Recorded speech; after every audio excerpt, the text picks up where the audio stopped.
Tutti! So, ayan, after ilang weeks, ngayon ulit ako magbablog.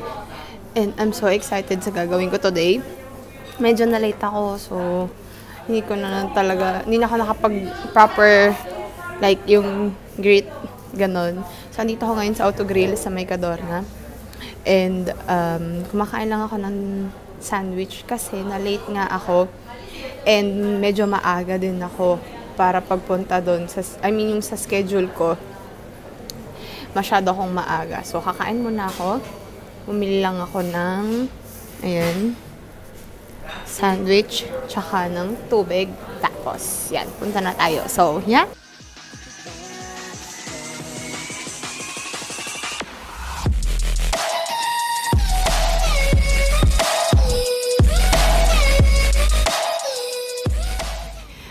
Guys, so papunta na ako doon and sobrang excited ko para dito. Kaya, ayun, sobrang excited ko na late ako. Ayan, sana hindi magalit si ate. Ay, wait, makakapati ako naman.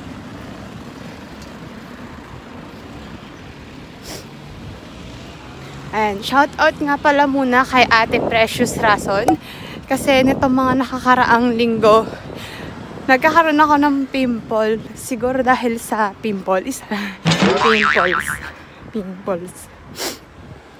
Siguro dahil sa stress, puyat, and everything. So, nagkakahalo-halo na siya.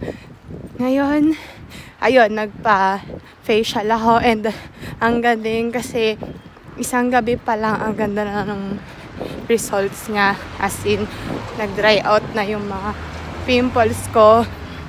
So, ayun. Explain ko sa inyo mamaya. Basta, malalaman nyo kung anong gagawin ko. Sobrang excited ko na. Wait lang, hanapin ko muna yung place. So, hinahanap ko pa din yung place. Hindi kasi ako familiar dito eh. And, late na nga ako kasi 2:45 yung sked ko. And it's already like 2:50 something. So, ayun. God. Number 17.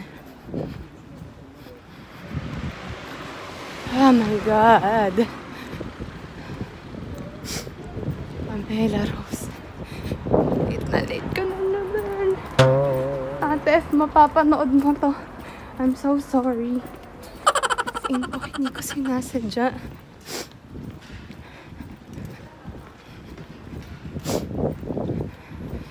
Medyo malayo kasi pala siya sa amin.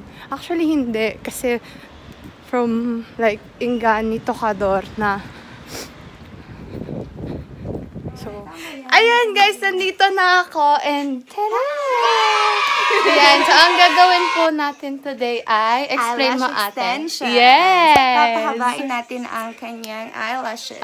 Para like mine. Yes! Ay, meron ka din. Yes, so amana siya 2 weeks. Pinagawa ko siya sa isang rasya. Pag magaling ka mag-alaga at saka nililinisan mo siya palagi, mga 5 weeks din. Okay. Allora bene. Pero depende yan sa sa ciclo vitale ng chilya mo. Okay. Kasi pwedeng mas mabilis yung paghuhulog ng natural lashes mo. No, mas ako hindi talaga ako nagmamaskara. Tsaka hindi ako masyadong sa truki, no? Kung hindi, pensato mag-lashes extension na lang ako mag-reperquelo. Tsaka diba? Siya, I woke up like this. Yes! Maganda. Ang pretty-pretty ni ate. Ang payat-payat naman Payat daw. So, ako nang bahala sa lashes mo. Yes. Okay, natural pero kita. May piace yung 2D ata yun. Doing ka siya.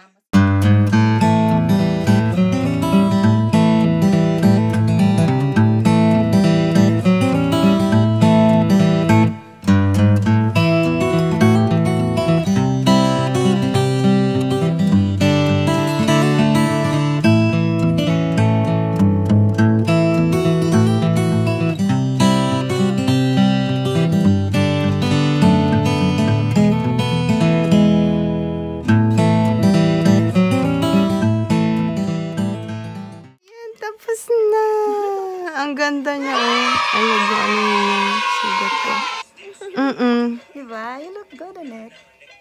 Ang ganda, ate. Ang bait-bait pa ni ate, Ann. Ang ganda-ganda niya.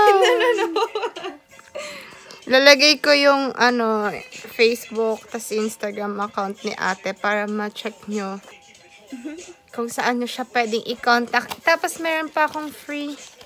Yung to ulit, ate. Explain mo. Aftercare instructions. Oo, yung instructions niya. Tapos, may libre siyang brush. Namumala yung... Oo, Rosie. Feeling ko ang ganda, ko. Yes! Thank you, ate. Yes! Thank you. Ayan, guys. Tapos na ako. Pauwi na ako ng Milan. I know, mali. Ng bahay. I think pupunta muna ako ng Duomo. And, nakikita niyo ba? Nakikita niyo ba? Wait. Huwag niyo pansin yung mga tagihawat kung may mga pinagdadaanan sila. But, yes. Ay, So, wait lang. Ayun. Sobrang bait ni Ate Sen. Hindi ko alam kung anong tatawag sa kanya. Kasi ang name niya is Sendril Ann. So, hindi ko alam kung Ann or Sendril. Pero grabe, sobrang bait niya. Sobrang sweet. Ang pretty. And, hindi ka talaga maboboring habang ginagawa yun. Kasi nakikipagkwentuhan siya sa'yo. Yun lang, medyo hindi ko na, nang maayos. Kasi, after ko, meron pang next na customer si ate. So, like, nagmadalian na ako and nakakahiya din ba? Ayan, so, nasa bahay na ako. And, di na ako nakapag-video ng maayos kasi sobrang lamig kanina and hindi ko na din masyado nakausap si ate. Kasi may next pa siyang client, yun nga. Feeling ko paulit-ulit lang ako dito. So, ayun. Ito yung itsura niya. Kita niyo. Guys, okay. So, patawad po sa mga kung ano-anong meron sa mukha ko. Sadyang sobrang stress ko lang.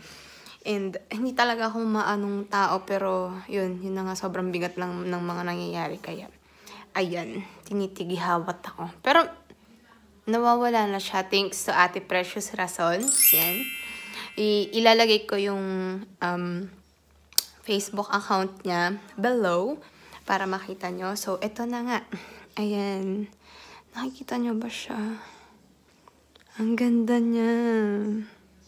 Thank you, ate. Si Ate Sendril Ann Lagrana. Sobrang bait niya. Sobrang sweet niya. And hindi siya parang mahirap pampakisamahan. So, promise, worth it talaga siya. And ang ganda niya. Tingnan nyo, hindi nga siya mukhang like yung halata talaga na peke ba? As in, lalo na sa personal, hindi nyo siya makikitang Ang ganda niya, promise. Ako kasi yung lashes ko talaga medyo makapal. So, pag parang kinurl mo siya, pwede na siyang like ganun lang. Pero, ito, ang ganda niya talaga. Na-inlove ako. Pabebe much, diba? At least wala kang love life, pero may lashes ka, girl. Okay na yan. So, diba? Kapit lang. Malay mo, pag nagkaroon ka ng magandang lashes, magkaroon ka din ng magandang love life. So, ayun. So, ayun na nga, guys. Thank you for watching. Follow, thumbs up, and share nyo na ditong video to kung gusto nyo. Follow nyo pa ako sa iba ko pang social media accounts. And magkita-kita ulit tayo sa iba ko pang mga videos. Oh, by the way, siguro by next week, mas madami pa akong ma-upload na videos kasi may pupuntahan ako. And excited din ako para doon. So, thank you guys. See you again. And bye!